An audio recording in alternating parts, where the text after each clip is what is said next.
Israel wants freedom of action until Hezbollah is truly dismantled or pushed away. Lebanon used to threaten the residents of the north. From Israel's point of view, an agreement that does not deal with Hezbollah is not a security agreement. It is a temporary pause before the next round. From Lebanon's point of view, every day of strikes and demolitions weakens even more a country that is already in a deep crisis. The United States is trying to bridge this gap, but it is not simple. Israel wants freedom of action until Hezbollah is truly dismantled or pushed away. Lebanon wants calm that will give it air. And Hezbollah, as always, tries to remain armed, active, and politically protected. It is the same Iranian method, to bring everyone into a situation where there is no full war but also no real peace. And before we continue, this is your moment to help us spread the truth. If this report helped you understand what's really happening in the Middle East, give it a like, share this video with friends and family, and do not forget to click the subscribe button for TBN Israel. Boots on the Ground is here to bring you the reality from the field in a clear voice, without unnecessary noise and without filters, because every share is helping us reach more people. One more person will understand what's happening behind the headlines in this conflict. And now we move to an important moment in this broadcast. We spoke about uranium, missiles, and naval blockade, Hormuz, China, Lebanon, and the new alliances in the Gulf. But inside all of this, there is an entire country with real people living under a regime that leads them from crisis to crisis. That's why we are now going to a recorded interview with Dr. Tamar Eliam Gindin, one of Israel's leading experts on Iranian society, Persian culture, and the Persian language. She will help us understand what is happening inside Iran itself, what ordinary citizens feel, whether the regime is afraid of the street, whether the economic pressure creates despair or resistance, and what the very important difference is between the Iranian people and the Islamic Republic. We will now go to the interview with Dr. Tamar Eliam Gindin, and immediately afterwards, we will return to connect what is happening inside Iran to the broader military and diplomatic picture. Joining us today is Tamar Gindin, who is an expert we've had before on the show, who really understands things in Iran. I want to encourage you. Graham Plattner blames Maine's women for getting raped because he says they get up drunk. And Plattner bragged about having a Nazi tattoo on his chest. That's the real Graham Plattner. Pine Tree Results PAC is responsible for the content of this advertising. Let's start with the people in Iran. I think there are very few people that I've met in the past that really understand like the feelings, the emotions, the conversations that's taking place in Iran. What are people in Iran saying right now? It's been months of this ongoing war of attrition with the military strikes and the financial pressure, and just before that, the waves of demonstrations. What is the feeling on the street right now in Iran? Back when there were the demonstrations at the end of last year, the feeling was, look, it's heading towards this, the tipping point, something's going to happen, and then nothing happened. And I'm wondering right now, there's been the internet blackout you talked about, the ongoing war, the financial, let's call it catastrophe that they're experiencing. Is the regime afraid of the population in Iran, or is this yet another of the many problems they've dealt with successfully in the past? The regime is more afraid of the population in Iran than it is afraid of Trump and Bibi combined. Really? The worst enemy of the Islamic Republic is the Iranian people, and the worst enemy of the Iranian people is the Islamic Republic. Much more than the Islamic Republic is an enemy of Israel or the West, it is an enemy of Iran. And what we've seen in late December and early January 2026 was millions of people. And on January 8th, it was millions of people following the Crown Prince's call for everyone to be on the street.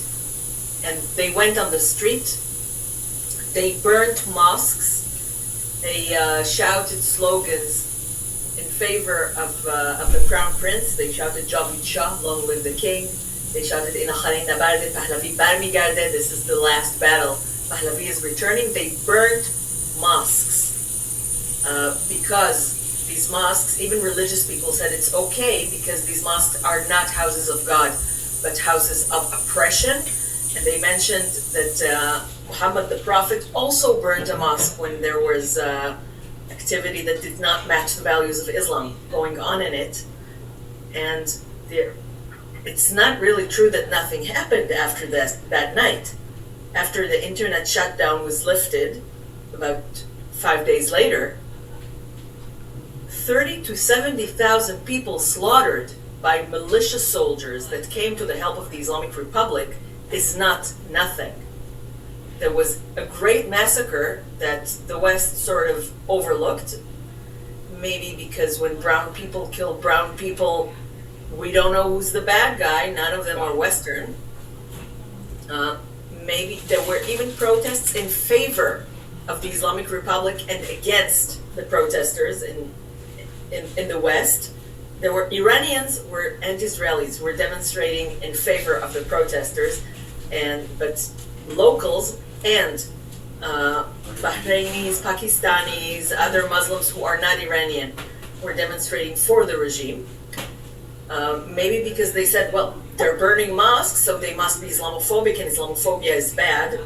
So what if 30 to 70,000 people were killed that night? The West just didn't know how to treat this thing. When the U.S. kills someone, or in the Women Life Freedom protests, there was more reaction outside Iran, even though there were less people killed, because it was women who were killed. So we know who's the bad guy here. But is there possibly another element where the Iranian regime just became more efficient at hiding the events? I'm like thinking back, it feels like it was half a lifetime ago. We knew about the numbers, we knew about them in a delay. And you're right, I mean, the response was much lesser than I remember in the past. It sort of just went over most people's heads. You know, it happened, moving on, like, kind of thing with life. Mass media hardly reported it. It took them a lot of time to report it. It wasn't wasn't headlines. It wasn't front page. In Israel, it was. In Iranian media abroad, it was front lines and front pages and headlines. But on CNN, on BBC, not Farsi, on the regular BBC, it just it wasn't that important.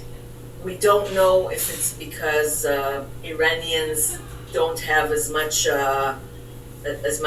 media power, because for the people of Gaza, we saw that there were a lot of headlines, there were a lot of protests, and for the people of Iran, there was hardly anything. Europe and the West, there were some demonstrations for the Islamic Republic, for example, by the Communist Party of Germany, with all sorts of students saying, well, we don't know that all these thousands of people were killed, but we do know they burned mosques. You know the joke, are we the baddies? Like, are we the bad guys in history? And I feel like European countries have had several instances in recent months where, like, if they honestly look themselves in the mirror, I think they'd have trouble, like, not acknowledging that they're the bad guys in the story. Like, I find it bizarre, and you're making a valid point. How are they supporting this radical, violent, murderous regime and saying, well, we're not entirely sure of the facts? Well, usually you're not concerned with the facts. Here, you know what the facts are. You've seen images of them. Suddenly now it's Islamophobia.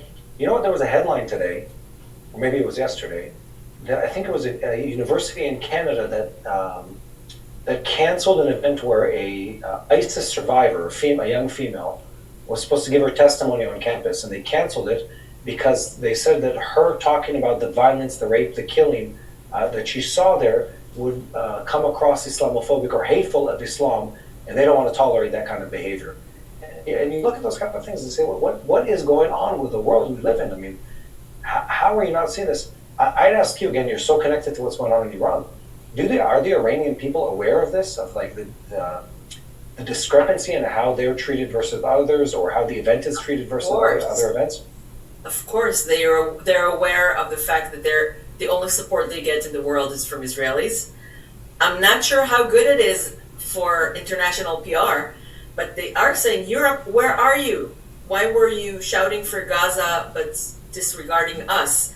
Where are all of the world leaders? Where are all the students? Why are people ignoring our pain? And I think it's mostly because no Westerner is involved, so it's not as interesting.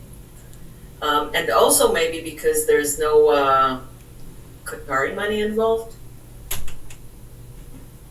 Maybe. I mean, I think you make a valid point if we look at the numbers. So, another question here. We're talking, and it feels like we're one way or another moving towards another round of. Say about that.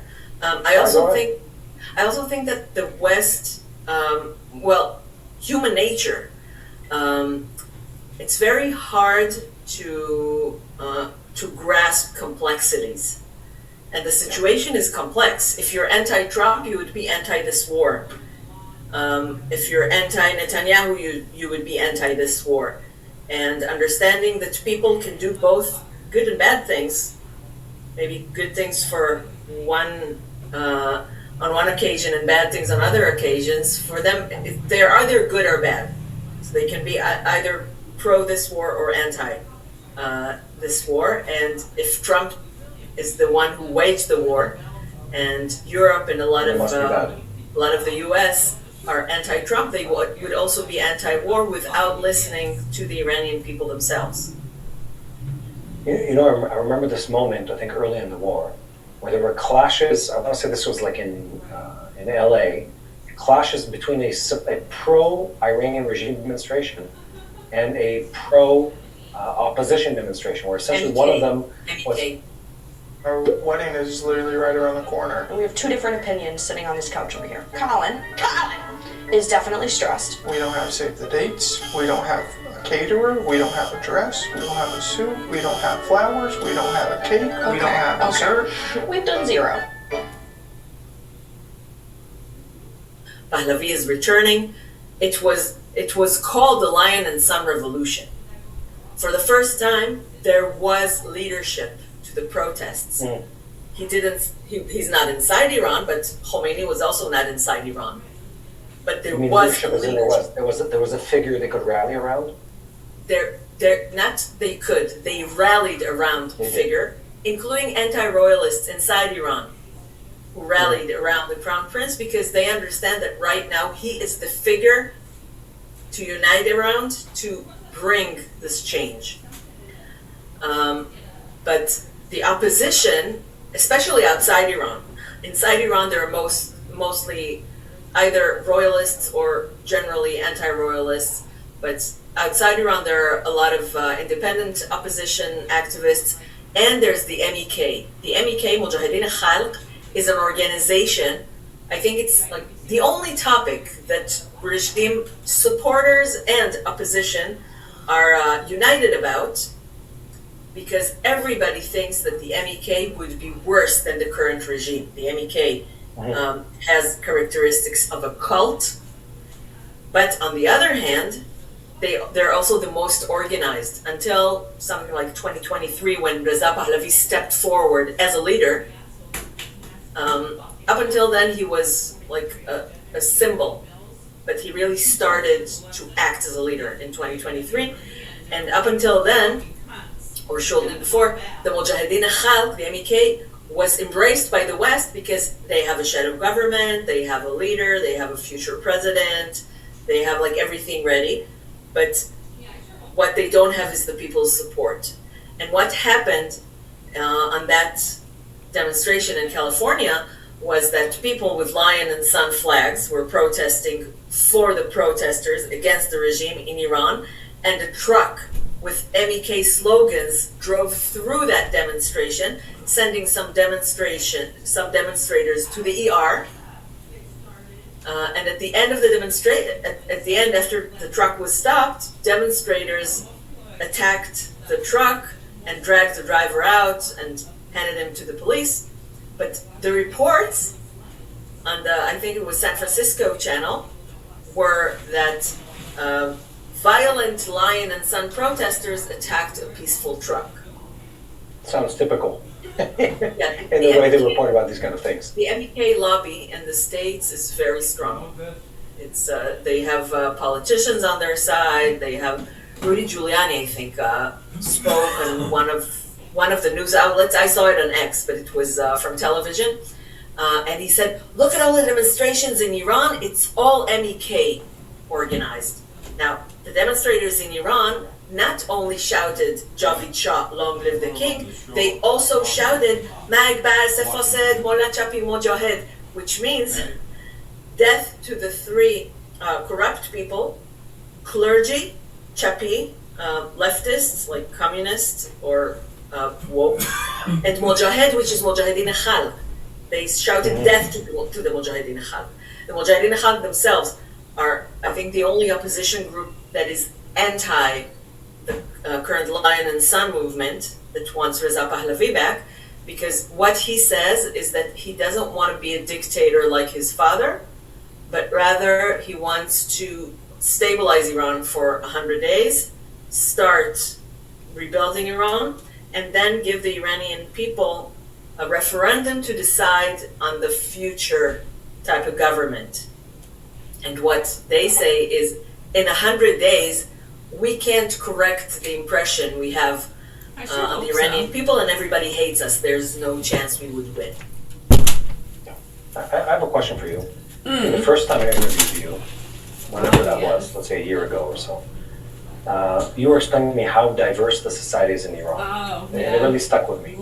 And I think in the back of a lot of people's head, there's this question like, where is the opposition? Where are the Kurds? Where are these different ethnic minorities that we've always heard will stand up to the IRGC, will stand up to the Ayatollahs, will stand up someone, and it hasn't happened. Is there some backstory that we're not familiar with that's what's really happening on the ground there? Okay, there are a lot of religious minorities are few and included and loyal to the government. There are a few ethnic minorities. Minorities are a few millions, okay? But in a country of 87 million people, these minorities are pretty big. There are the Kurds in the west of the country, Arabs in the southwest, Turks all over, but Azeris are the most famous and the biggest group in the northwest. They're also included in the government. Khamenei, where Khamenei came from, is in Azerbaijan. They're religious. They don't mind the Islamic Republic. They were also the last to join the demonstrations in January. And they're in the southeast. They're the Baluch that also have brothers and sisters on the other side of the border, just like the Kurds have families on the other side of the border. And especially the Kurds, Baluch, and Arabs were considered separatists. They all had, or in each of these groups, there was or there is a separatist underground that also acted against the government. But the fear of most Iranians, and it's a fear that the regime tapped into in its anti-protest propaganda, the fear was that if it's the Kurds or the Baluch or the Arabs that overthrow this government, that Iran would fall apart. And this is one of the worst fears of nationalist Iranians. Most of the opposition, most of those who want the mullahs out. What happened in the last demonstrations in 2026, and I think this is also work done on the ground by royalists, by supporters of the Crown Prince, is that Baluch and Kurds and Arabs and Turks all shouted Javid Shah, long live the king, meaning they have the same goal as the whole country, not a separate goal as a separate group. And they also shouted slogans for unity, like "Waqt Ittihad, Waqt Inqilabi." This is time for unity. This is time for revolution. I wanted to be specific about the question. I've several times seen reports and footage, and again, this might be from someone in a specific government that wants to promote this agenda, of weapons, satellite connections, vehicles that were delivered to Kurdish rebels, etc. And there was all these statements of like, where are these rebels? Why are they not attacking? I've been, for years hearing this story. Like, one day it's going to happen. The regime will start having internal pressures and something, we'll push it over, there'll be a tipping point. I haven't seen any of that. Is there a misunderstanding about how strong the government is or how strong the opposition is inside Iran compared to what we're expecting to see from whatever our limited worldview is? I'm not sure about the story about the Kurds because it was first leaked. And when there's one leak, I usually don't ask if it's true, but what was the interest behind the leak. And the interest behind the leak about arming the Kurds in Iraq to attack Iran. The interest behind it, if it's someone who really does what they're doing and they are anti-Trump, it was a senior source in Washington that leaked it. If it's in order to sabotage the war, then saying that the Kurds in Iraq want to attack Iran and that the U.S. is helping them would lower the support for the war inside Iran, because there was, at least in the beginning, and as much as I can understand and feel right now, there's still support for the war, even though the situation is terrible. There is still more support for the war than for the regime. And saying that they want to arm the Kurds against Iran, and Trump also said, maybe it was Trump himself, maybe his advisors, I don't know who they are, but if his advisor told him to say that, I also don't know if he's advised what to say. To me, it seems that he says things and then thinks about them.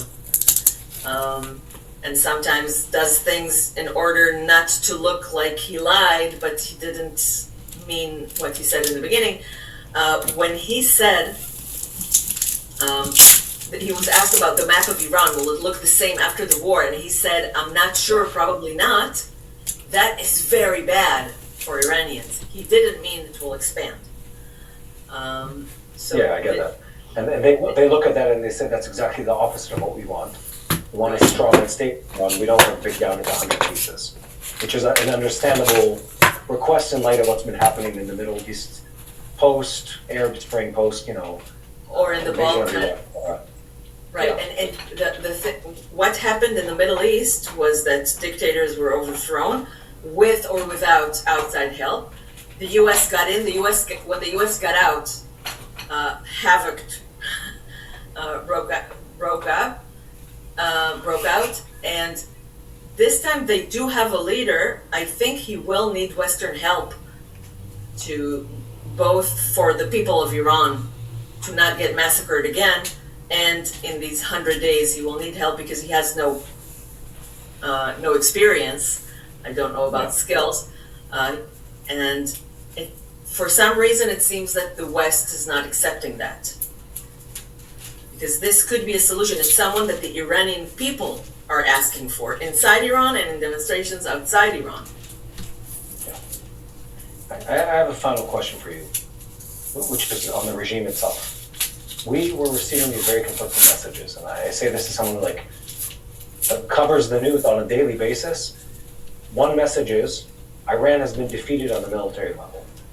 The moment in which the regime gives in, collapses, implodes, surrenders to the immense financial, political, military pressure, it's just around the corner. It's tomorrow, the next day, or the next day. And if not, just play. All right, steady! No problem! Don't give me this.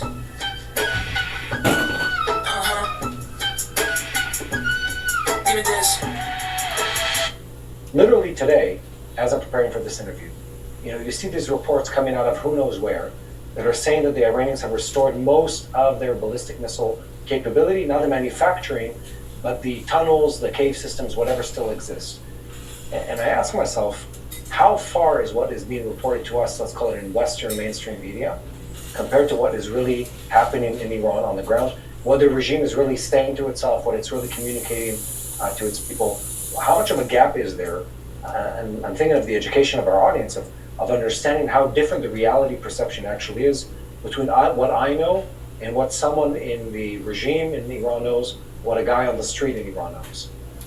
It's not only what they know, it's also their interpretation. We're Western. Trump is Western. We don't think like Shiites. For a Shiite, losing the battle is winning the spiritual war. If you're killed, you become shaheed. You know, that's Ali Khamenei still tweets once in a while, and Ali Shabkhani, who was also killed on February 28th, tweeted on March 1st saying, Man hanuz zendeyam, I'm still alive, with a verse from the Quran that says, ولا يحسبون الذين قتلوا في سبيل الله أمواتا بل أحياء عند ربهم يرزقون, which means those who died in the way of Allah are not considered dead but alive, and God provides for them. So they are not dead. They're just now fighting on the spiritual level. And if Iran is destroyed, if the whole country is in havoc and is destroyed, and the economy is collapsing, it just means that the hidden imam is more or less the equivalent of the 12er Shia to the Messiah. And before he comes, there will be a huge mess in the world. So this is it. It's coming. And they're very resolute. They will not give up. They are, they don't have this word. They can't lose a battle. They will win it. They win spiritually. One way or another. And, but on the spiritual side, I understand. Kamal, Yeah. Just to clarify. A few days the ago, spiritual language. A few days ago, the spokesman of the Ministry of Foreign Affairs was interviewed. He had a press conference, and there was an Afghan reporter said, the U.S. is a superpower, and it pretty much crushed Iran. Why won't you compromise? Why won't you concede? Yeah. And he said, we're also a superpower. I don't know how much of it they really believe and how much of it is propaganda. My son just heard a video this week. My son here listens to videos of geopolitics. He's 12. That's right. And do you know what the first words of Saddam Hussein were when the American soldiers pulled him out of that pit? I have no idea. He said, I'm Saddam Hussein, president of Iraq, and I'm willing to negotiate. What a genius. Yes. A maniacal one, but what a genius. Yeah, so I don't know if they believe their own propaganda or if they're doing it in order to give the people hope, what they think is hope, because the real hope for most of the people is for the regime to collapse, or if it's something they just show on the outside. The regime situation right now is har to har, dog eat dog. Just a lot of different power groups, different interest groups fighting each other. We're not even sure who the people are. Okay, when Trump said he wants to negotiate with Qalibaf and Araghchi, I said, who gave them the mandate? What mandate do they have? When they left Iran for the talks in Pakistan, they were met with a demonstration by the IRGC saying,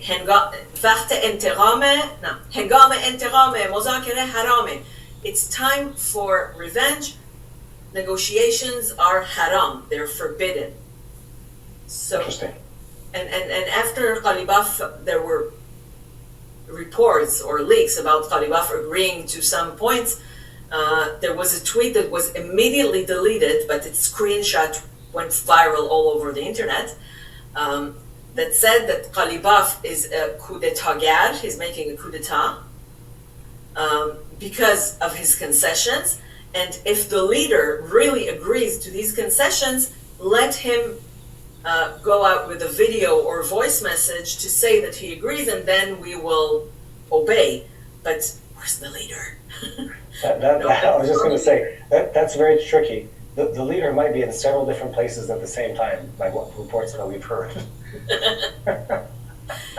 But anyway, final question for you, Tamal, again, is I'm really interested in how the people on the street feel.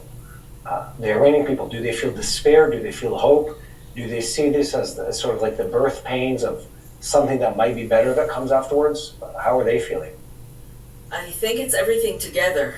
And also because there are so many millions, the things I hear from people are mixed. Every time the regime is hanging by a thread, and then Trump throws them a rope to save them. So every time Trump starts negotiating with them, it's despair, because on January 2nd, Trump said that he won't repeat Obama's historical mistake when he didn't support the protesters on 2009, and between 100 and 200 Iranians were killed, and they were left with this murderous regime. He didn't come when they massacred them. He said help is on the way. They were massacred some more. Was it? And then, so instead of between 100 and 200, it was between 30 and 70,000. And now he's negotiating with the enemy. He's negotiating with the murderers. And some say, but Trump, last 2 times he negotiated with them, the first time ended with a 12-day war, the second time ended with a 40-day war. So he shouldn't be judged by what he says, but by what he does. And some are, it's hard for everyone, but some are saying we're willing to suffer this for a better Iran in the future, because if the regime survives, there's no chance for a better Iran. And everybody's suffocating, but some prefer this to this regime in the future, and some say, okay, we don't really care who's in control, just let us breathe. Well, thank you very much, Dr. Tamar Ilam Gindin. It's always a pleasure to be with you. Always important to hear what people are actually saying in Farsi, in the language that you understand, and most of the world pretends to understand but knows very little of. Thank you for being with us. Thank you. We're back. And what Tamar explains brings us back to the central point of this report. Iran is not only a regime, it is also a people. And the gap between the two is one of the most important things for understanding this moment. The Revolutionary Guards are trying to project strength outward, but inside they are dealing with a suffocated economy, fear of protest, internet disruptions, executions, and deep damage to the public trust. A regime that is confident in itself does not need to hang citizens in order to frighten the streets. It does not need to hide information. It does not need to present every partial return of the internet as proof of control. It does that because it knows that the real threat to it does not come only from the sea. Homes, compare the first 2 homes for me. The Sorello home offers more square footage and Sensitive stage. If Trump returns from China with a Chinese promise to pressure Tehran, the blockade may continue without an immediate shift to the wider fire. If he returns without an achievement, the next strike may be closer, and if Iran tries to rebuild too quickly its missiles arrays, nuclear facilities, or all routes, Israel and also the United States will have to decide whether to give it to them or to stop it now. On the ground, every small point can ignite this region. One tanker struck and stuck in Hormuz, one UAV from Lebanon, an Iranian attempt to strike the Emiratis, another threat to enrich to 90%, another sign that Karag cannot export, another difficult conversation between Trump and Xi. This is no longer measured only by the number of strikes. It is measured by the question of who will wear down first, the Iranian regime, the global economy, or the patience of Washington and Jerusalem. So keep spreading the truth, follow us, and most importantly, do not forget to click on the subscribe button so that you stay tuned to the truth in real time and never miss another update of Boots on the Ground.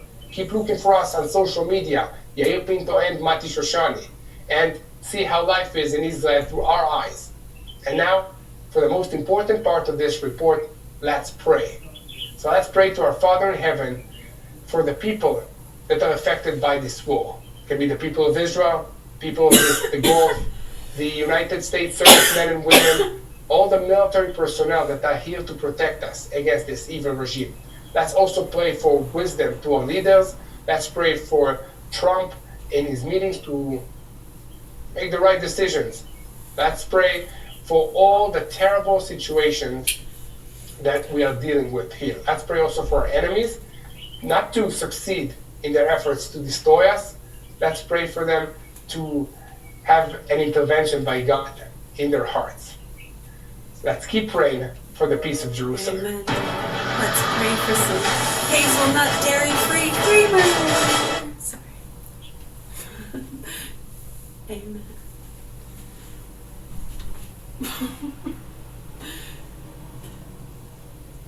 No, I really want one, yes. I cannot find a hazelnut dairy-free creamer.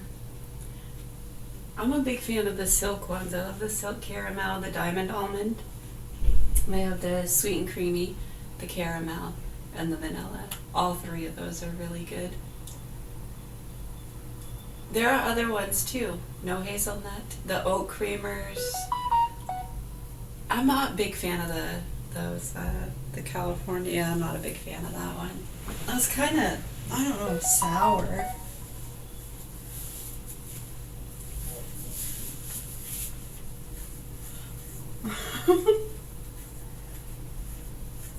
Oh, like the flavor shots? Yeah, just add it.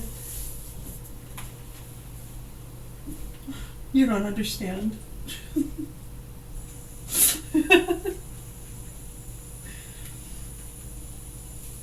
Yeah. Alright.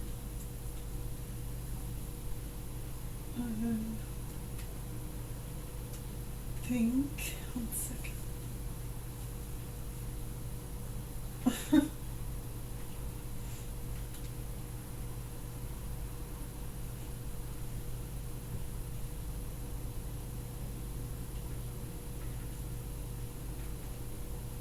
I think we saw this one.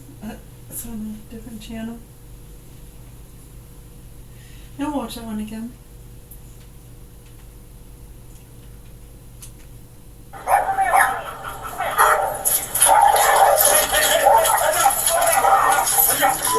September 2023, La Crosse, Wisconsin. Police response to a dangerous animal at large and multiple bite incidents.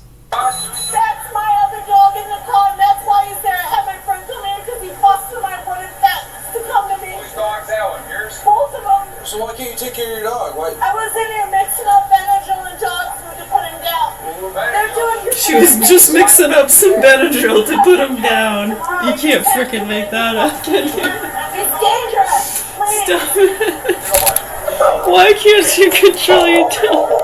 I was just mixing up some Benadryl to put him out of his misery. 68 to 79. Now you kind of caught the tail. Are you dealing with that snare? It's currently on top of a car in the middle of the road.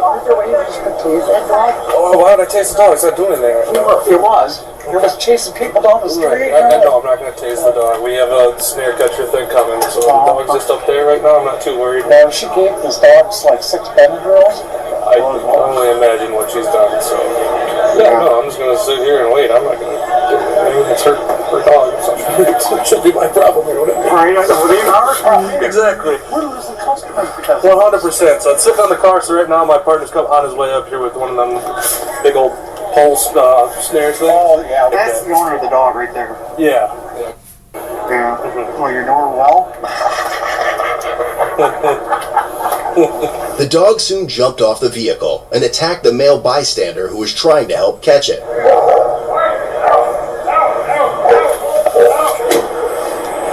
Well, I mean, yeah. I don't think she made anything better. You good? Bleeding? Nothing bleeding. But no, I'd say. Well, I tried telling him to come back open here. up the car door. Oh, I know. But he's chicken. I think he must have did something to the dog. They're doing something. I'm back again. We're coming with one of those big old pulse snare things. So I tried. Yeah. I got some mouthful. Maybe come back here. We'll talk. I'm a dog lover. Yeah, me too. But at the same time, I ain't trying to get bit because someone can't take care of their dog. Well, You know what I mean? She said she gets him all the other little puppy in the car. Interesting. Yeah, I mean, he just tried to. I tried driving him with some lunch. How was it when you approach him? He attacked me. Yeah, he came with this gentleman here. He's defensive. How long does that thing get? That's it. Oh. Yeah, it's the longest one we I got. don't think it's gonna work. I tried telling him, watch it get bad. I try and tell him to do it, but he's scared shitless. I'm thinking if he could roll down the window and let the dog in the van, he can jump out the other side. That way he's in the van. So we're I mean, why that's is he, so I don't know, he must who's not in like the van? I don't know, it must be her boyfriend. So the dog knows that He must van. not like What? In heat? Okay. He already attacked What's her name? That's all. Huh? What's her name? Stella. Oh, No, but she's in heat. oh, what's the dog's name? Come here, Atlas. You want a leash? Here's a leash. That's Atlas. I'm gonna try. Put her on a leash and put her on a thing. Here, I already gave him Benadryl. Here, give her. Here's a milk bowl for you. Okay, right? He ain't gonna do that. Oh, whatever. There's lunch meat on the thing. Yeah, on this side. Put the phone down. That's the business. Yes. Get off the phone. Who are you talking Put the fucking phone down. I have emergency other people on the phone. Okay, well, you're not taking care of your dog. That's bit people. Business. Talk to her like you had her. And put her on the leash right away. And calm her down. And if you have to, let her go, but leave the leash on. Atlas. Yeah, baby. That's why I think he should get out of here with the other dog. I think that dog's agitating for somebody in the car. Well, it'd be worse because he'd be coming at you. That's what he did to everyone else until he pulled up. Every damn person. Grab him and put him in control by the thing. Come here. Addie, pull it down further. Just so you know, I got this out. Yeah, I saw that. Atlas, come here. You want to see Stella now? She's right here. Come here. Now. Yeah, see, he's trying to grab him. Will you let you put this around him? No, you're going to need to put that around him. Come from the back. I'll distract him up here. Come here. Come grab him. Gotta move fast. He's dangerous. Yeah, that's why we'll just take it slow. I gave him already 3 Benadryl. It's Atlas. That's what the Humane Society, everyone's like trying, because nobody will give me a fucking tranquilizer. But please don't help me. They don't do shit. Well, come here. Come here, mommy. Come here.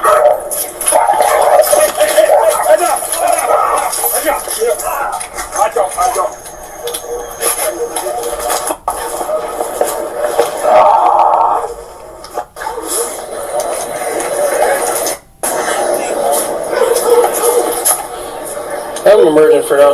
You good? Negative.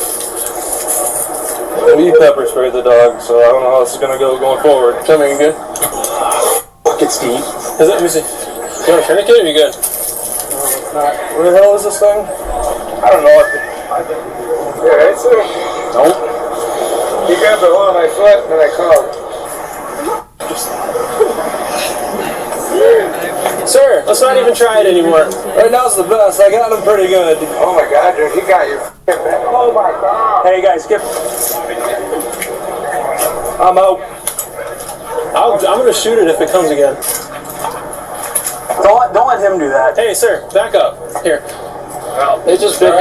We'll just have you back up. If it comes again, it's getting shot. Oh, I don't shoot him. You're not gonna pull your gun on him. If it comes like that, if it comes on him like that, it's getting shot. Let me try it one more time. No, I'll take it in my own hands. No, nope, we're not doing that. Why?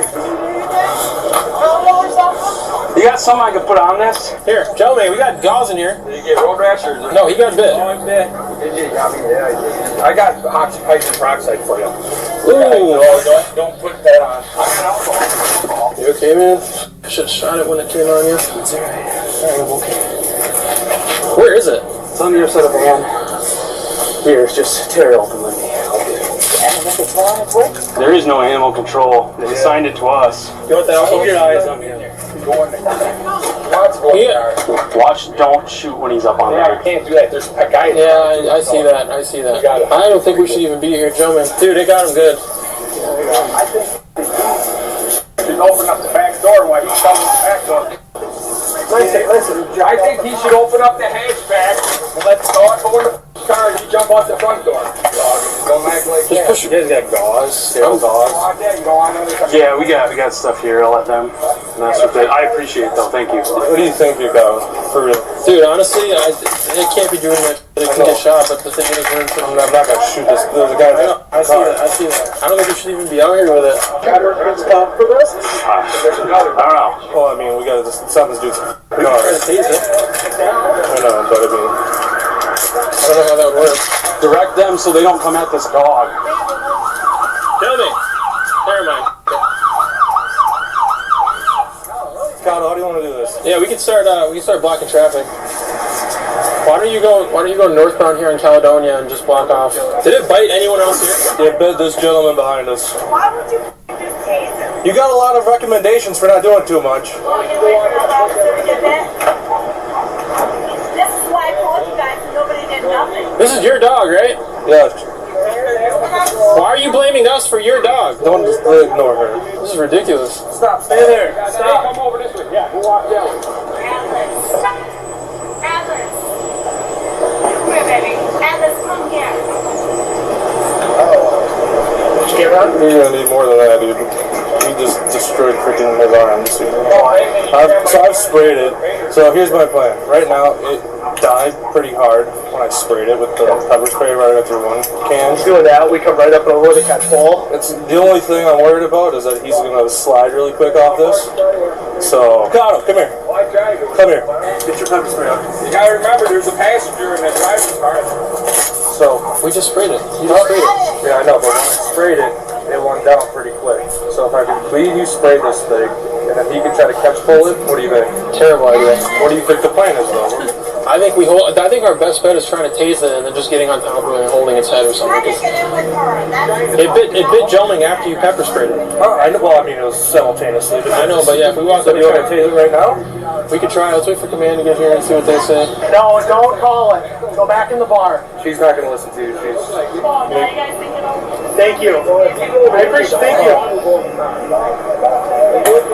If there's someone else in the car, I don't want the dog in the car. Oh no, I said he goes in one way, he goes Yo, I think we keep our distance from it. If it charges us again, dude, we can't take a bite from it. No shit.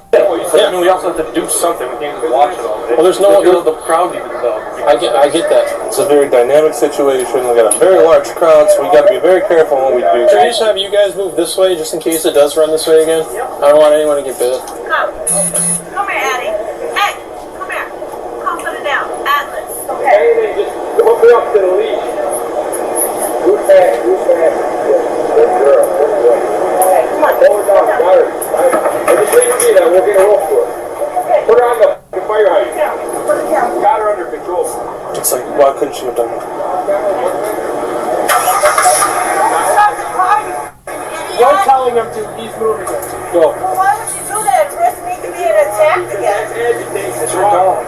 Yeah, that's retarded. Walk him over. Walk him over. Yeah. We gotta take them to. Yeah. So you leave with the dog. Hey, careful. Get out of there. The dog is out. They're gonna sit there. Okay, are you going to be cooperative at all or no? I'm trying, but I can't. We got the dog on a leash. Put it around. Come on now. Guys, come on the other edge. Just have her. Jump her in and Guys, I'm sitting in. get some shit away. Stop on the way. So hang on, back cage. In the back. In the back. Just, yeah, lean back up. Oh my god. You're alright. Joe, you okay? Down in the ball. Where are first responders? They're right there. While it was being escorted to the animal control van, it attacked the male bystander again. Brown, you wanna? I don't know how this works. You wanna grab?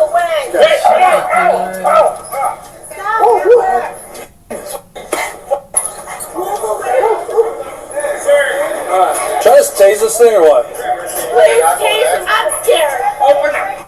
You gotta make it up. He's gonna use his eye on me up there. I'm next. Could she just walk it home? Could she, if He doesn't want to take it home. Well, I mean, they have. there you go. Please come up. That's why they call the police, but they can't help me. You can talk to her because she's the one that hates me. Let someone talk with her. Let's get her information. We need rabies licensee. What does Graham Plattner think of rural Mainers? He calls them stupid and racist. And Plattner called some Maine lobstermen drug-addicted pieces of shit. That's the real Graham Plattner. Pine Tree Results Pack is responsible for the content of this advertising. The 3 for Me, only at Chili's, is now available with the big crispy chicken sandwich that's so big the McDonald's McCrispy has nowhere to hide. Oh, never mind. It was hiding right there. Hey, little fella. This Chili's 3 for Me is the best $10.99 you can eat.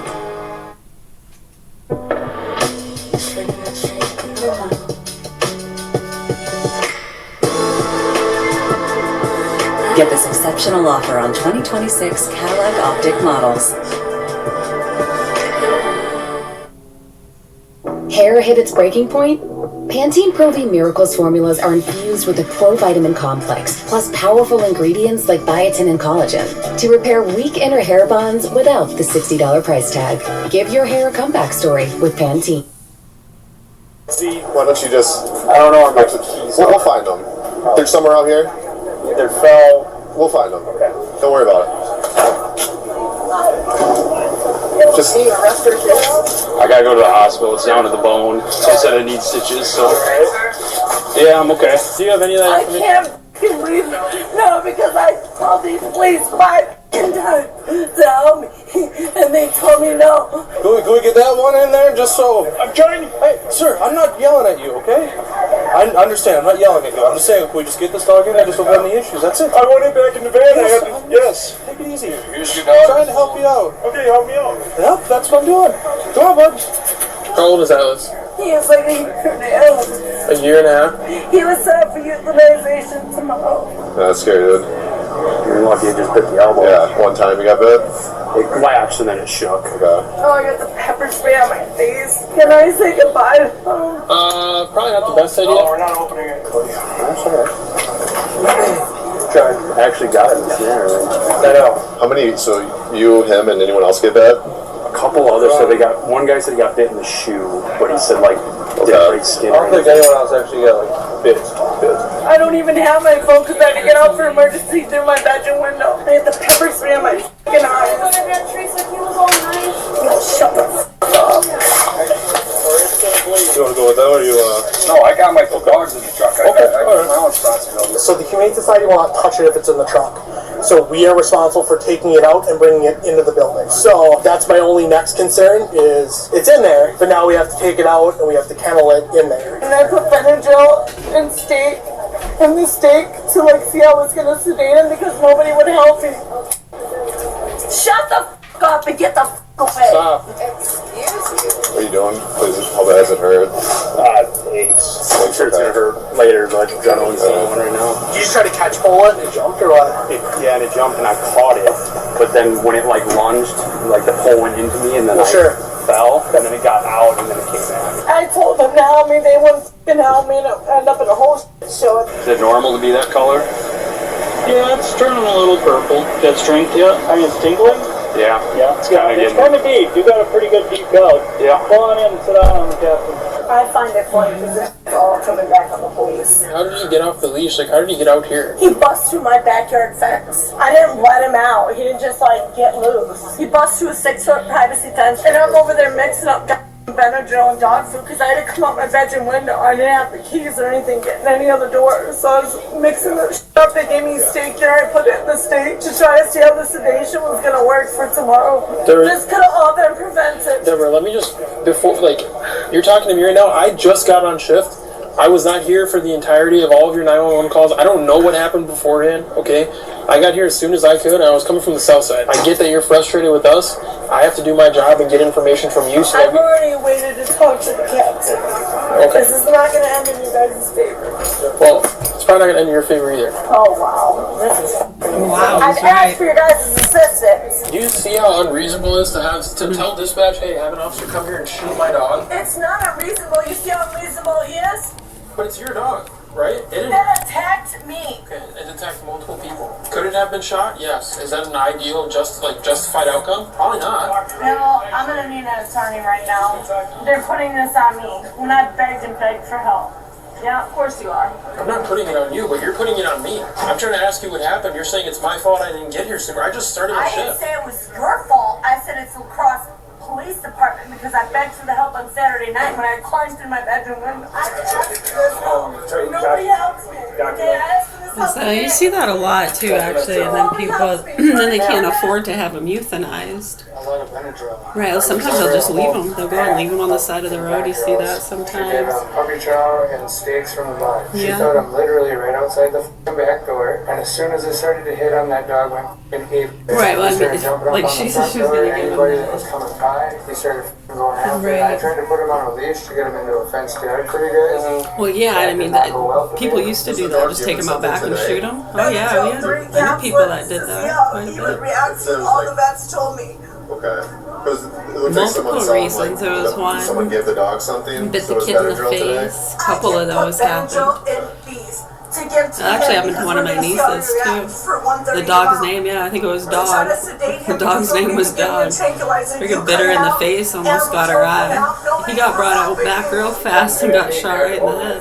I went down, got me right on the show. Right, well, there's a lot. You can't do that now, right? So you can't afford to have them euthanized, and if doing something like that is going to be inhumane and now you have a fine or whatever. Yes, outside the bar. And like shut the door. So we can use that Whacking him with our it, kicking advantage him, here with some of punching those him.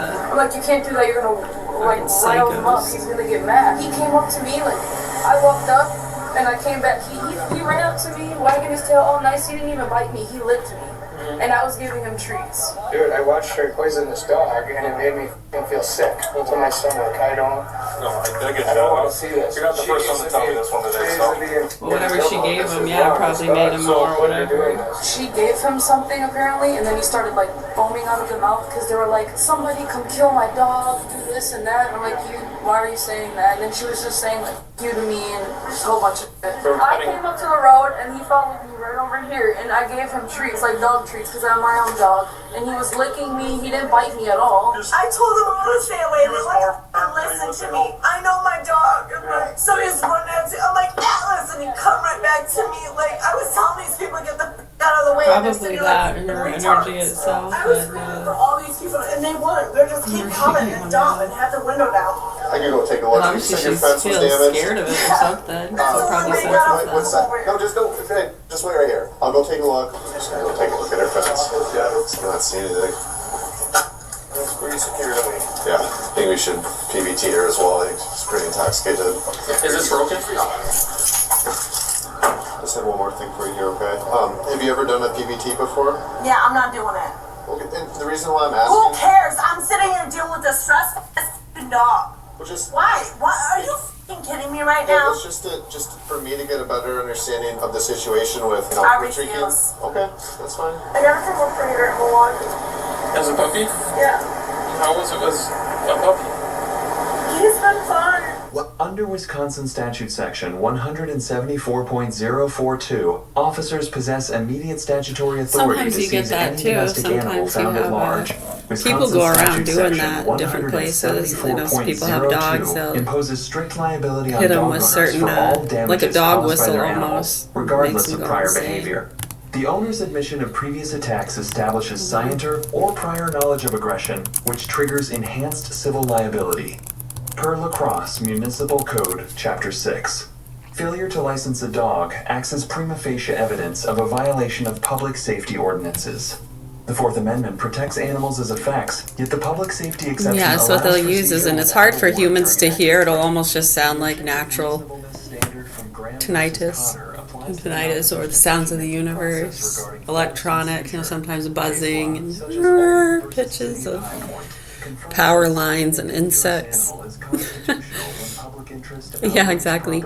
But yeah, there are the ultrasonic frequencies. People with some of those same loops and groups. I mean, it's all these different little.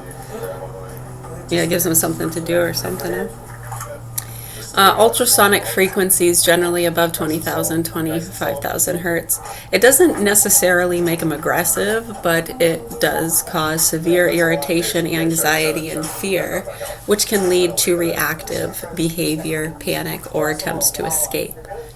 These high-pitched sounds act as deterrents, causing sharp discomfort rather than anger. The first one, you got the second one.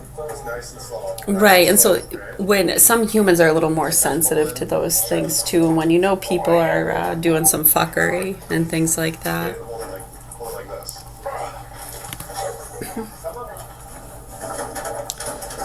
For whatever reason. I know, and when you look at over the years, just the different justifications and reasonings from the street to people within the systems and politics playing a little balance game. Now you have Havana syndrome, okay.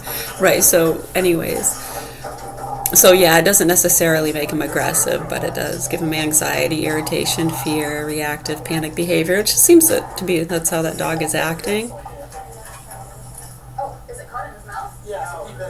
Right, and she gave him something, so obviously maybe he'd been acting out of sorts, because she's like, I'd have him since he was a puppy, so something, yeah, going on.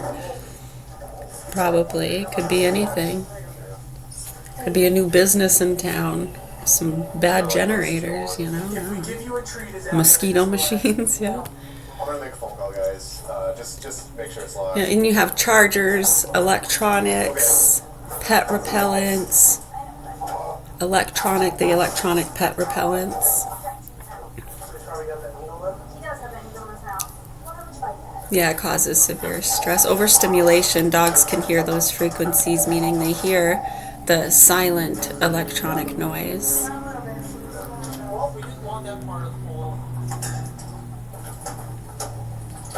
you go.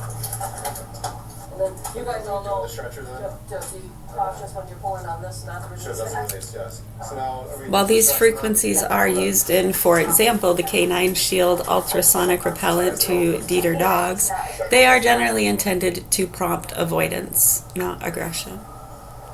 Very nice. Right? I mean, You want to just get something back in.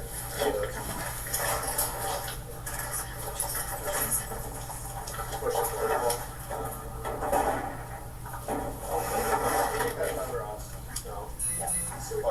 Paul, you just want to grab the stretcher now? Help out.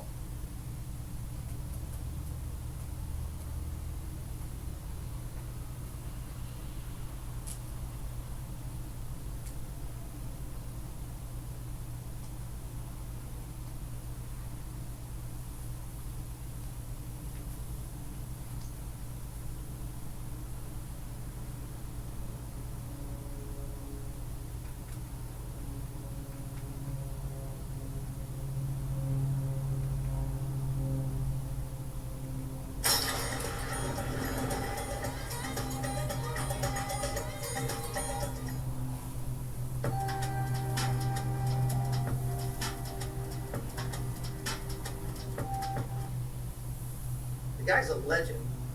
And here's what's wild about this guy. 98% of his fortune, he's got a $3 billion fortune, is sitting in gold and silver. 98%. He doesn't have stocks or bonds or crypto or commercial real estate in Toronto or something like that. Just gold and silver. The same boring, shiny, ancient metals your grandmother kept in a coffee can. Now, think about that for a minute. This is not some guy on YouTube wearing a tinfoil hat. This is a billionaire who built his wealth analyzing markets for a living. And he's looked at every option in the world, every asset class, every opportunity available to a man with his kind of money. And he decided the safest place to park it is in metal. And he's not shy about where he thinks it's going to go. He was asked the other day, and he said on the record, that gold and silver mining stocks have been beaten way down below where they should be, and he believes that those metals themselves are headed dramatically higher. We're talking silver running $200 an ounce, maybe 300, and gold. He thinks gold could make it to $10,000 an ounce.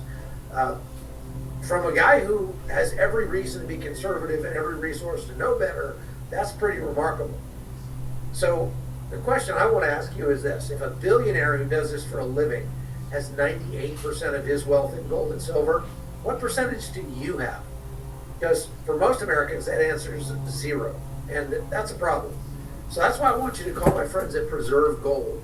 These guys they're the ones I trust, and they'll walk you through moving part of your IRA or your 401k into physical gold and silver. No pressure, no gimmicks, no sleazy salesman in a bad suit or whatever.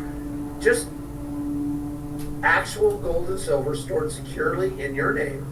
Right now they're giving away a free wealth protection guide that you just pull out your phone and text the word Chuck to 50505. So just text CHUCK to 50505. They'll send you the guide. You get straight answers on how to invest, and you'll find out exactly how it works. Look, I spent 10 years as a stockbroker, and I know what real money looks like. And when a billionaire puts 98% of his net worth in one thing, that's something you might want to pay attention to. All right, so text Chuck to 50505. Do it right now.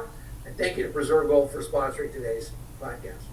Okay, so now let's get to what's going on in Mexico. CNN broke this exclusive story yesterday, I think. It says CIA escalates secret war on cartels with deadly operations inside Mexico. And what this goes on to say is that the CIA has been escalating what they're doing in Mexico, directly participating in deadly strikes against cartel members as part of their kind of President Trump's expanded counter-cartel campaign. The CIA has assets, let's say, or operatives who are more like a military special operations unit. So we always think of the CIA as a bunch of spies in trench coats that go around and, you know, pass messages to each other and things like that. But they actually have a couple of units. One's called the Special Activities Division, and one's called Ground Branch, that are paramilitary, and they will actually go out and shoot you in the face. And so they're the ones that President Trump has been really wanting to rebuild, because if you look at the history of the CIA, after, you know, they were formed in 1947 after World War II, and they focused on what we call human intelligence between the 1940s and the 1970s. Human intelligence is go into the non-permissive country, recruit local people to do whatever you want them to do, and you have handlers that live there who are running these assets and that sort of thing. That's human intelligence. In the 1970s, we started getting away from that.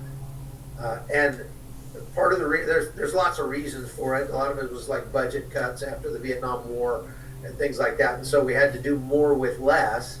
So we started relying more and more on what's called SIGINT, which is signals intelligence. And the idea was that signals intelligence would replace agents on the ground, because we could just suck up their phone calls and internet searches and whatever, and we could surveil them from space using satellites. And so we didn't have to have guys on the ground, or at least not as many. And that went on and on and on all the way up until the 2020s. And really, it has only changed under President Trump. But when President Trump came into office, he specifically said, I want to rebuild our human capability. Because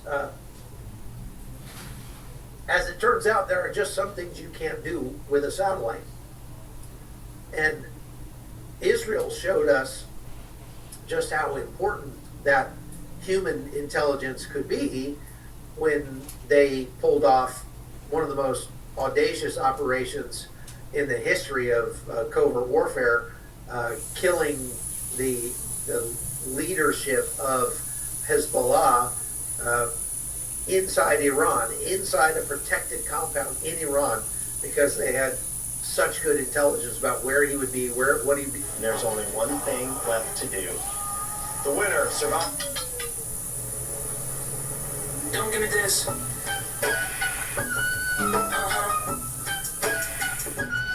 Give me this. For, you know, where they blew up all the beepers. That's the kind of thing that signals intelligence is just never going to do for you. So President Trump has been pouring assets and resources into the CIA to try to, you know, rebuild that capability. I see somebody here saying the CIA is just plain evil. I don't know that. I mean, I know people who work for the CIA, and I'll tell you that those people are not evil. They're godly Christian men, and they are doing everything they can to safeguard our country. Now, there may have been things that the CIA has done throughout its history that we aren't or shouldn't be proud of, but I wouldn't throw the baby out with the bathwater if I were you. I think that we need a central intelligence agency because everybody else is spying on us. We need to be able to spy on them back. But it's not, in this case, not just about spying. You think about it. Whose job would it be if we don't have the CIA and we need somebody to go in and whack this Sinaloa cartel boss, okay, is the one that they just hit just outside Mexico City. It was March 28th when this happened, and we're just finding out about it now. But they took out a boss from one of the cartels. His name is Francisco Beltran. They called him El Payin. He was a mid-level Sinaloa cartel operative. So he was spontaneously disassembled. He experienced a rapid, spontaneous disassembly at the hands of a explosive device that was put inside his car. And now we're not. I mean, CNN in this article is saying, well, according to unnamed sources familiar with the matter, they say that the CIA had operatives on the ground that were directly involved in this assassination attempt. But as I was saying, who would you have if we needed to assassinate somebody? If we decided that guy is an air thief and he needs to shuffle off this mortal coil, and we don't have the CIA, and it's in another country, who are we going to use to do that? I mean, that's the CIA's job. That falls under their purview, right? So with this particular assassination,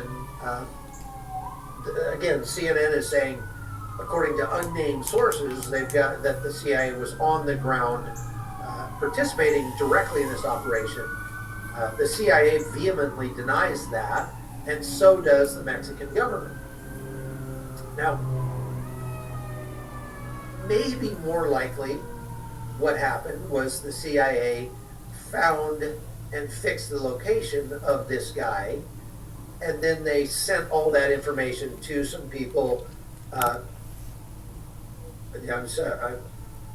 Smart founders know something. The CIA are godly Christian men. They're complete thugs who should be prosecuted for their crimes. Well, you can think whatever you want, but I know them personally, and I'll tell you, they're not thugs. They are the ones I know who are CIA operatives are godly Christian men that really care about America. I'm not saying everybody in the CIA does.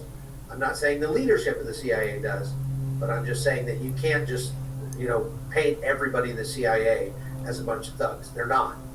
And they are dramatically assisting America in making America safer, especially in a situation like this. Do I agree with that? Of course. To not agree with that would be totally racist. Maybe be a little skeptical of CNN in this because stereotypical. They always do that. They'll something say, like that. According to our anonymous sources, this and this and this, and it's very often been proved wrong.